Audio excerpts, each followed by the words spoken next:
Hello बच्चों, the question says write the next sum of AP under root 2 comma under root 8 comma under root 18 comma and so on. यहाँ पर इस question में next sum लिखना है AP का।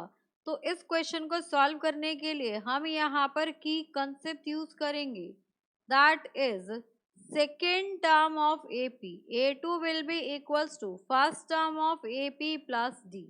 तो अब यहाँ पर अगर हम बात करें किसी भी एपी की, तो एपी का फर्स्ट टर्म अगर ए है तो सेकंड आपका ए प्लस डी होगा, थर्ड आपका ए प्लस 2 डी होगा एंड फोर्थ आपका ए प्लस 3 डी होगा and so on.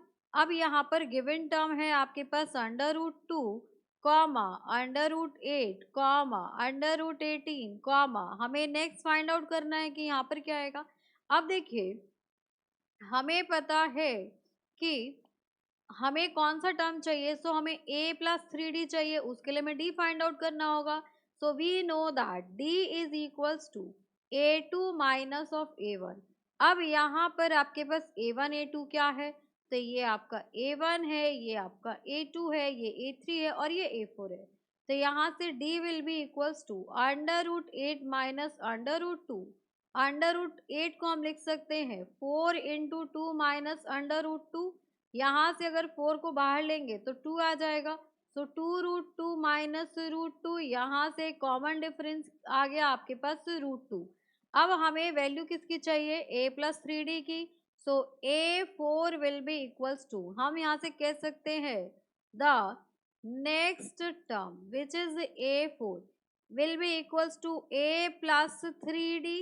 a1 plus 3d, तो a1 तो हमें पता लग गया है कि a1 कितना है, तो a4 हो जाएगा आपके पास a1 is your root 2। So root 2 plus 3 multiplied by d is also root 2। देखिए d भी आपका रूट 2 है, तो यहाँ से अगर इसको सॉल्व कर ले तो ये आपका 4 रूट 2 हो गया।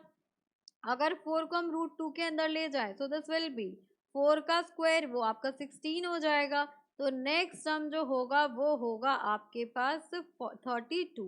So for this question, the next sum of the AP will be under root 32. So hope you understood it very well. Thank you so much. Best of luck.